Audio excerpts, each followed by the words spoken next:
охин сайн мэдээ харсан хүн болж Энэ хүн чиний хүүхдийг эдгэх гэж хатны сайн мэдээ ярьж байхад чи алгаж авчихдаг. нүгэл намайг уучлаа. Охин аав нь чамайг үхсэн гэж бодсон. Аа миний зүгээр. Яаж юм нөх? Аалтаа яриж. Би үнэхээр чамайг би нүфтэд өнгөрчлөө гэж бодсон. Аав чамайг үнэхээр би нүфтэд өнгөрчлөө гэж бодсон.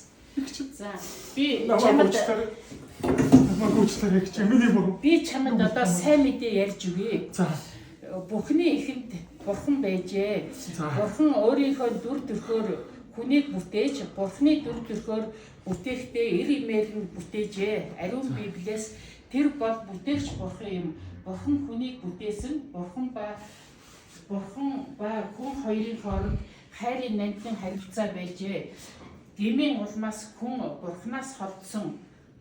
Бүгд нүгэл үйлдсэн тул бурханы алдар сууд хүрдгүй. Ариун Библиэс хүн бурханд хүрэхийн тулд олон арга замыг эрэлхийж иржээ. Гүн ухаан, мэдлэг ойлголт, сүсэг бишрэл, сайн үйлс хийж буян хураах, гясалгах гэх мэт олон аргаар хүрнэ гэж найдсаар байлаа. Гэвч энэ нь боломжгүй байсан. Харин бурхан хүү Есүсээ илгээснээр энэ асуудлыг шийдэж өгсөн. Нүглийн төлөс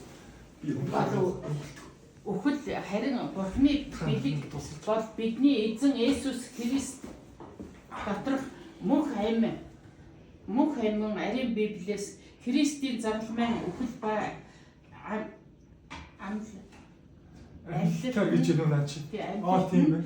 Хүн төрлөختөн болон бурханы хоорондох гэмийн асуудлыг нэг мөр шийдэж өгсөн бөгөөд бурхан хүнд мөнх амийг бэлэг болгон өгсөн. Христэд итгэх итгэлээр л аврагдана. Бурхан ертөнцийг үнэхээр хайрласандаа цорын ганц хүүгээ өгсөн тул хүүд итгэдэг бүхэн мөхөхгүй харин мөнх амьтай байх болно. Ариун Библиэс харин өөрийг нь хүлээн авсан болгонд өөрийнх нь нэрэнд итгэдэг хүмүүст бурханы хүүхэд болох эрхийг тэр өгөв. Ариун Библиэс бид итгэлээрээ Есүс Христийн хүлээн авдаг тэр таны амьдралд орохыг хүсэж зүрх сэтгэлийн тань хаалгыг догшиж байна. Та энгийн нэгэн залбирлаар яг одоо Есүсийг зүрх сэтгэлдээ оруулж бурхантай хайрын нандин харилцаагаа эхлүүлэх боломжтой. Та яг одоо залбирч Есүсийг хүлээн авч болно. Хүлээж авъя. Та надад яаж залбирах юм хэлээд өгч. Наасаа юу гэж вэ? Бурханыг зүрх сэтгэлдээ урих залбирал гэдэг нь бурхантай ярихыг хэлдэг. Та чин сэтгэлээсээ дараах маягаар залбирч болно. Бурхан минь намайг хайрлсан баярлалаа. Би өнөөдрийг хүртэл таньгүйгээр өөрийнхөө замаар амьдарч байснаа ухаарлаа. Намайг үнэхээр уучлаарай. Есүс Христ та миний төлөө загалмай дээр нас барж гмийг минь уучлсан баярлалаа. Би танд итгэхийг хүсэж байна. Та миний амьдралд орж миний аврагч эзэн болооч хэмээн урьж байна.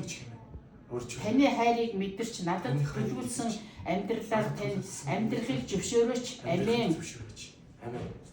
За гэж танд маш их баярлалаа. Намайг үнэхээр уучлаарай хүүгээ. Би үнэхээр охиноосоо л чи юм тэнийг юм хийж. Энэ бүгд миний буруу. Одоо бүр хүн алхах юм шүү дээ би чи. Хүн алхах чинь одоо энэ сайн мэдээгээр авраглаа шүү. За гэж танд маш их баярлалаа. Би энэ сайн мэдээг ярина. За. Намайг уучлаарай. Миний цаа хоол игээд ирээ. За юм. Миний охин тэгээ дулаахан хөвч байгаа. Эмчээ танд маш их баярлалаа. Би газ уушах охин дээр хоол унд бэлдээдэг.